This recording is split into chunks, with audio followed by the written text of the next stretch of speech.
Parler du vivant pour sauver ce qu'il en reste, c'est l'ambition de notre génération. Dans ce podcast, je donne la parole aux acteurs du changement. Ceux qui croient et agissent en faveur d'une transition écologique et sociale. Ceux qui brisent les codes et créent la société de demain. Je m'appelle Laurie, je suis l'hôte d'Épicéa et j'espère que ces conversations révéleront en vous le chemin du possible. Si le podcast vous plaît, n'hésitez pas à donner une note sur Apple Podcast ou Spotify et à le partager sur les réseaux sociaux ainsi qu'à vos proches. Et maintenant, je laisse place à l'épisode. Bonne écoute! Bonjour à toutes et à tous. Je suis ravie de vous retrouver pour la saison 4 d'Épicéa. Ça passe si vite. Pour recommencer en beauté, je vous propose un épisode puissant, plein d'engagement. J'ai eu la chance de participer à un week-end d'activisme en France avec une délégation internationale d'activistes. Nous étions là pour nous opposer à 2 projets. L'autoroute A69, qui est un désastre social et environnemental, mais aussi les 8 nouveaux puits de pétrole dans le bassin d'Arcachon. Dans cet épisode, vous entendrez plein de notions pas forcément claires. Une ZAD, c'est une zone à défendre afin d'éviter sa destruction. On parle notamment des grimpeurs, aussi appelés écureuils, qui occupent les arbres avec un courage immense pour éviter leur coupe. On mentionne aussi beaucoup de politiques français, Darmanin, Macron, Delga, ces personnes que l'histoire jugera. Pour continuer la lutte, je vous invite à suivre les collectifs sur place. La Voie est libre, ainsi que Stop Pétrole, bassin d'Arcachon. Le son n'est pas toujours parfait dans cet épisode car le terrain n'est pas le meilleur studio d'enregistrement, mais c'est ce qui rend cet épisode encore plus beau. J'espère réussir à vous transmettre les émotions que j'ai pu ressentir pendant ce week-end de puissance militante. Bonne écoute. Qu'est-ce qu'on fait là, Lucie ?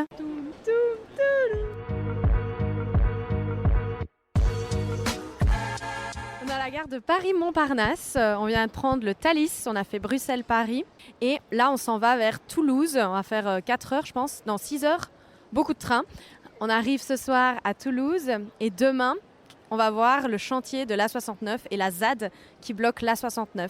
Du coup, on vous emmène avec nous pour un week-end d'activisme avec nos copains activistes français, françaises, mais aussi suédois, suédoises. Ah, il y a l'Espagne aussi. Bref, on va être plein d'activistes européens, ça va être bien sympa. Et surtout, on va pouvoir porter la lutte à un autre niveau. Tu veux rajouter quelque chose ? Écoutez, je suis ravie d'être là. C'est reparti pour l'aventure activiste et cette fois-ci, c'est en soutien à nos amis activistes français. Donc ça fait plaisir d'être là. Parce qu'en fait, oui, c'est un problème chez eux, mais le climat, le CO2, ça n'a pas de frontières en fait. Et donc aujourd'hui, c'est les luttes en France, mais en fait, quand on aura besoin d'eux pour des luttes importantes en Belgique, on sait qu'ils répondra présent. Et l'activisme, c'est une grande famille.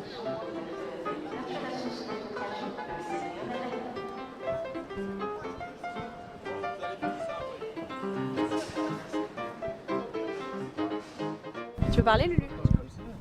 Eh bien écoutez, j'ai passé une très bonne nuit dans ce château. Ce fut un régal. Pain au chocolat. Ah ouais. Non, viennoiserie. Les gars. Non, pas au chocolat. Voilà, en plus elle a le micro. je m'en fous, c'est moi qui décide. Ça te va si je te demande 2-3 trucs là ? Vas-y. Du coup, qui es-tu ? Je m'appelle Marie. Salut. Salut. Ravie de te rencontrer. De même. Et qu'est-ce qu'on va faire aujourd'hui ? Aujourd'hui, on va sur le tracé d'un projet d'autoroute qui est l'autoroute A69. Et il y a une ZAD qui s'est montée pour lutter contre ce projet. Donc on va aller voir tout ça, apporter notre soutien aux activistes qui tiennent cette ZAD. La particularité de cette ZAD, c'est que les activistes ont réquisitionné les arbres pour habiter dedans. Donc, incroyable. Donc on va aller voir ça et on va aussi aller voir les chantiers de l'autoroute pour se rendre compte d'à quel point c'est complètement mortifère et que c'est absolument nécessaire de se battre contre. Déjà venu en octobre, il y avait une énorme mobilisation aussi internationale pendant un week-end justement pour lutter encore pour cette autoroute. Et donc là on y retourne et voilà, on va rien lâcher. Mais carrément, trop bien, ravie d'être là. C'est là où il y a toute l'aberration de ce projet. En fait, c'est que la route nationale est déjà en ligne droite jusqu'à Castres. Il suffirait d'aménager, de sécuriser quelques zones pour la rendre ultra fonctionnelle. L'ironie du sort, ou alors le hasard si on veut, c'est que ces 2 fois 2 voies, c'est la même entreprise qui a eu la concession de l'autoroute et qui les a construites il y a 20 ans. Donc ils prennent 2 fois l'argent. Pardon ? Ils vont prendre 2 fois l'argent. Mais voilà, ça a été financé par l'argent public. Ils ont construit ces déviations et aujourd'hui ils les récupèrent pour leur propre compte pour faire payer l'usager 20 € l'aller-retour. C'est des filiales de NGE, des filiales historiques de NGE qui ont fait ces déviations. Donc Nous, ce qu'on essaie de creuser, c'est de prouver que les dés étaient pipés depuis le début, en fait, que tout ça s'était magouillé parce que les élus, il y a des collusions insupportables avec les élus ici, entre Pierre Fabre, cette entreprise de BTP NGE et des élus, ou des hauts fonctionnaires qui ont fini chez NGE et qui étaient responsables de ces chantiers-là, ces deux déviations. Et ça veut dire du coup que les habitants du coin, ils auraient plus du tout d'issue gratuite, de route gratuite? L'issue gratuite, ce serait de repasser par les villages, d'emprunter la nationale avec 12 ronds-points supplémentaires. Donc en gros, ils perdraient 20 à 30 minutes sur leur trajet l'année, s'ils ne payent pas 20 € l'aller-retour pour prendre l'autoroute. Enfin, 20 à 30 minutes l'année. Et ceux qui prennent l'autoroute, ils vont gagner combien de temps? Cette autoroute, ce sera en gros 15 minutes. Donc les gens vont plus perdre que gagner. Voilà, alors quand on 30 minutes l'aller-retour, tu payes 20 €. Pour que ce soit rentable, c'est pas un smicard qui va se payer l'autoroute. Quand tu es payé 12 € de l'heure, pour gagner 30 minutes, tu vas payer 20 €, il y a un souci quand même. C'est pas rentable. C'est vraiment l'autoroute des riches pour les riches. Ça n'a aucun sens ce projet, il n'y a rien qui va quoi. C'est un truc de fou. Genre, cette partie-là, je la connaissais pas, mais il n'y a rien qui va. Ça, c'est le fraisage qu'on appelle là. Et on nous explique que c'est vachement vertueux parce que bon, c'est un peu mon métier tout ça, donc, mais c'est vachement vertueux parce qu'en fait on recycle quoi, vous voyez. Et sauf que le recyclage de ça, pour réutiliser ça, donc Geoffrey vient de le dire, mais tu es obligé de chauffer beaucoup plus la matière pour séparer le granulat du bitume.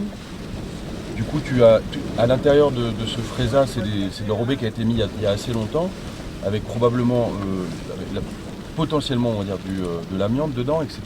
Et surtout des HAP, donc c'est ce qui est produit par le goudron à l'époque. Et donc tu libères des polluants de manière beaucoup plus importante que si tu utilisais du bitume pur entre guillemets. Là aujourd'hui on va construire une autoroute en parallèle d'une route nationale qui accueille 8000 véhicules jour.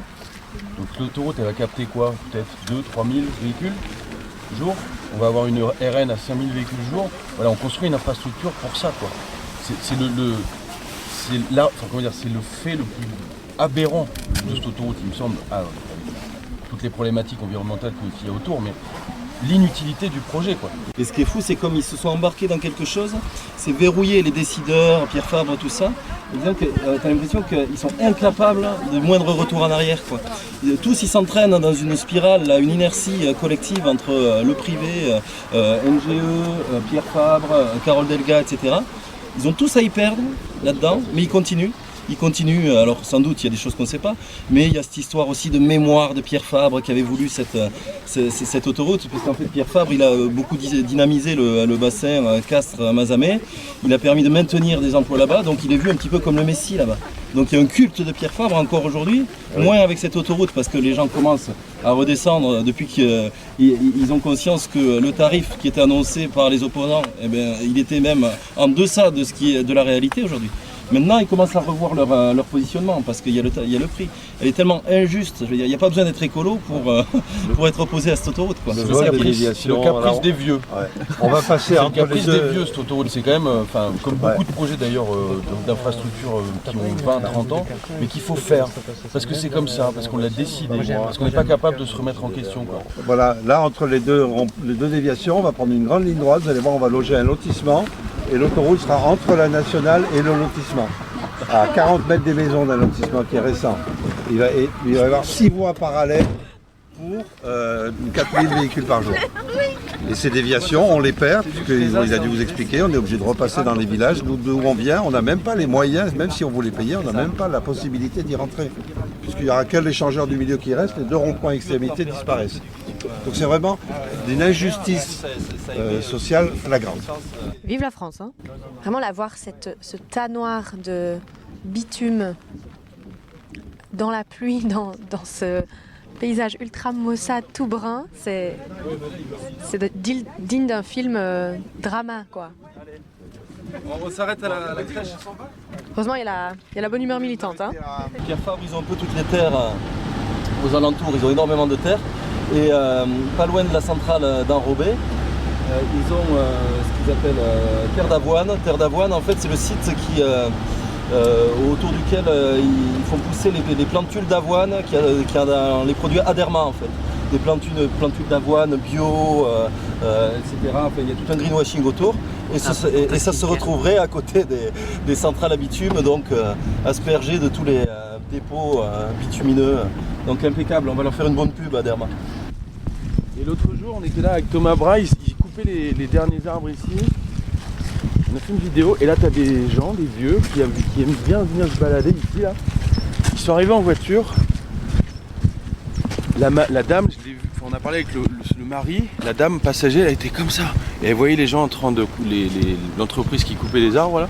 Et ils ont commencé à mettre les barrières, les trucs. Et donc l'emprise de l'autoroute est arrivée visuellement. Tant que c'est pas là, les gens ils voient pas en fait. Ils comprennent pas, sauf si tu arrives à lire un plan, sauf si tu t'intéresses un peu au sujet. Mais tant que tu ne vois pas ça, tu comprends pas où passe l'autoroute quoi. Et là les gens ils se disent ah mais ça va passer là, on pourra plus venir descendre par cette petite route et tout. La dame elle était effondrée quoi. Du coup, Marie, il se passe quoi là? Pour aller chez un copain. Le maire de Saïx, il a déposé là. Ils ont annoncé un arrêté parce qu'on n'a pas le droit d'aller sur la zone en voiture, sauf que cet arrêté est sorti aujourd'hui et en fait on doit prévenir au moins 24 heures à l'avance. Donc c'est pas très légal, mais comme beaucoup de choses ici, On va faire la manifestation donc ici. on essaye de lever le barrage justement pour que les gens puissent venir en voiture parce qu'on est quand même assez loin, mais on va voir. On fait la queue pour rentrer.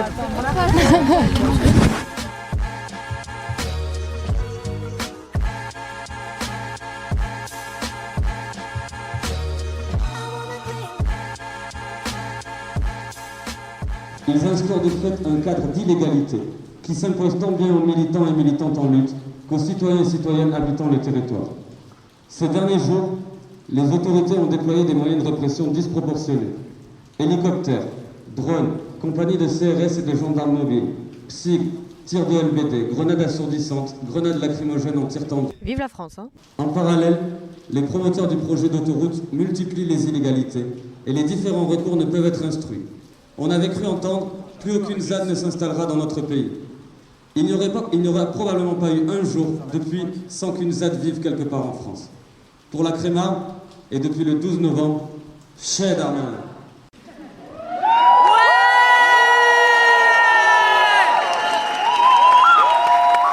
Chez Darmanin.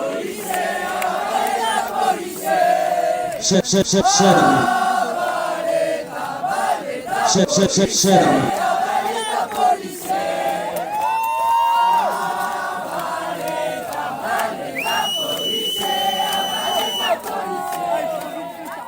Je m'appelle Vincent Versa, je suis vidéaste activiste sur la chaîne YouTube Partager Sympa. Que moi j'étais effectivement là pour filmer au front là où la police intervenait autour de la crème arbre et s'assurer qu'il n'y ait pas d'images qui ne soient pas faites de ce moment-là parce qu'en fait c'est des moments de tension et des moments de défense du territoire. Et du coup ouais, c'était une belle journée de mobilisation sur le terrain à un endroit stratégique là où doit passer l'autoroute et qui est défendu actuellement par toute une grande diversité de gens. Je sais que ma caméra elle peut permettre de protéger les militants, d'éviter ce qu'on appelle des bavures policières. Je pense aussi que ça raconte quelque chose de notre époque, le besoin qu'on ait de mettre nos corps sur la ligne. On ne devrait pas avoir à faire ça. Et de fait, de plus en plus sur les luttes locales, on a besoin de défendre le territoire vraiment pied à pied. Évidemment avec une asymétrie de moyens totale. Et c'est ça que j'ai envie de montrer en fait. J'ai envie de montrer le courage qu'ont ces personnes pour défendre cette terre qui est un bien commun, quoi.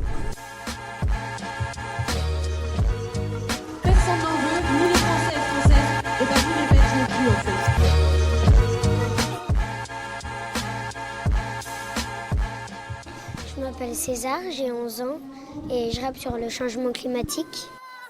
69, on lâche rien, on veut pas, c'est pas du bluff. Ah, 69, on lâche rien. Ça ment tout est antifascisté. Ça ment tout est antifascisté. Ça ment tout est antifascisté. Je m'appelle Esther, je suis activiste et soutien aux luttes en France et à côté de ça je suis étudiante. Hier il y avait une journée de mobilisation à Toulouse contre la 69 et moi j'étais plus sur la partie logistique parce parce qu'en fait sur un événement comme ça, il y a toutes les petites mains qui font que l'événement peut se dérouler correctement. Du coup ça commence plusieurs semaines avant sur la communication, la logistique, faire qu'il y ait des scènes, qu'il y ait des bars, qu'il y ait de quoi manger, etc. Puis après sur le moment, il y a énormément de choses à gérer, le fait de récupérer des images de plein de médias activistes pour pouvoir communiquer en dehors des gens qui sont sur le camp de ce qui se passe. Donc il y a par exemple l'infoline, du coup c'est récupérer toutes les infos des gens qui essayent de venir, de dire bah voilà à cet endroit-là ça passe plus, ou de carrément envoyer des infos en mode en fait là comme c'est arrivé hier, les voitures peuvent plus du tout passer, du coup bah comme il y a des barrages, il faut que vous gariez vos voitures à tel endroit et que vous rejoigniez le camp à pied.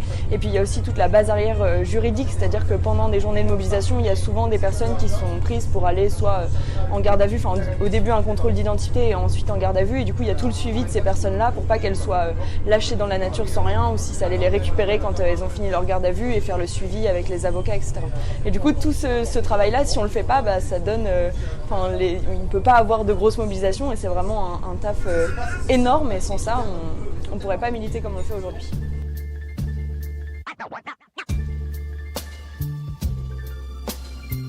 Ouais, je m'appelle Amine Messal et je suis en partie activiste.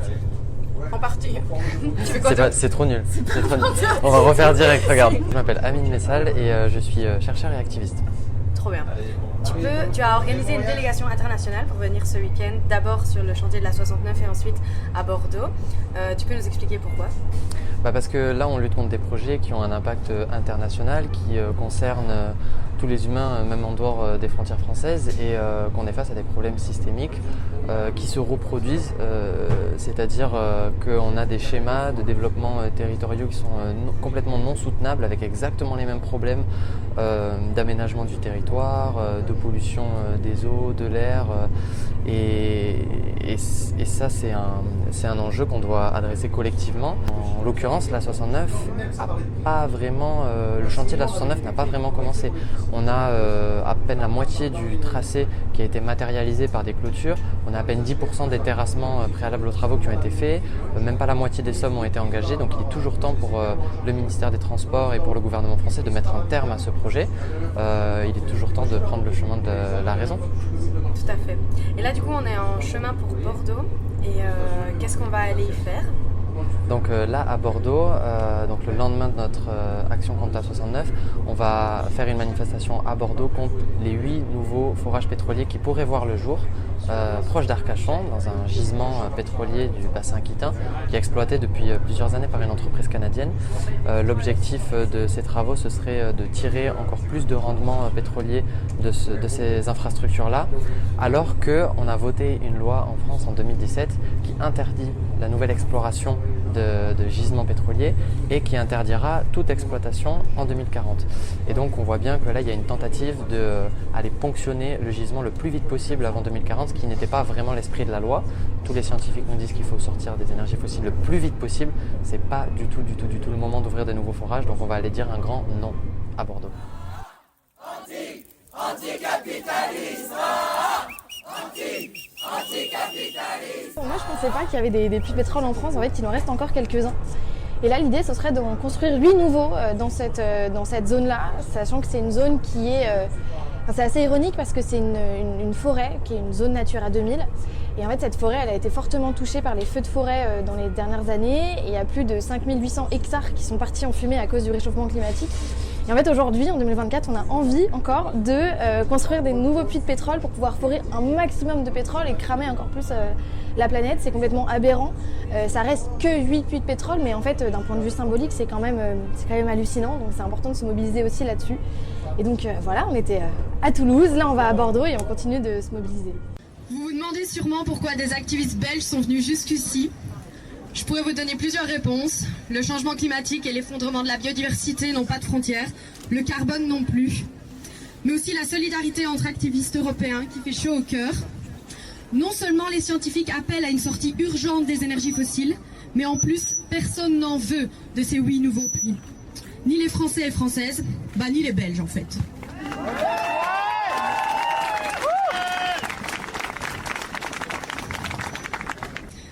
Il paraît que l'entreprise exploitante Vermillon parle de pétrole local. C'est la première fois que j'entends parler de ça. Mais le carbone n'a pas de frontières. Alors ce pétrole local, eh bien on le laisse local dans le sol.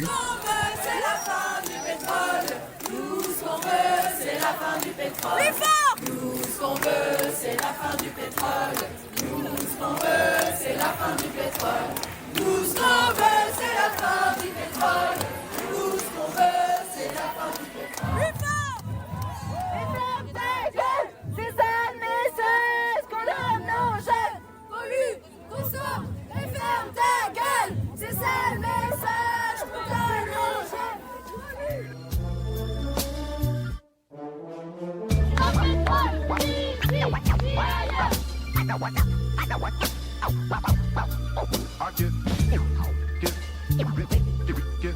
J'ai choisi hip-hop comme marque d'expression, c'est lié au contexte, la gravité de la situation. J'espère que cet épisode vous a plu. Si c'est le cas, n'oubliez pas de vous abonner au podcast. Si vous voulez réagir à nos propos, la section commentaires est faite pour cela. Ou alors, vous pouvez me retrouver sur Instagram sous le pseudo @goodmorninglo. On se retrouve dans 2 semaines pour un prochain épisode d'Épicéa et d'ici là, prenez soin de vous.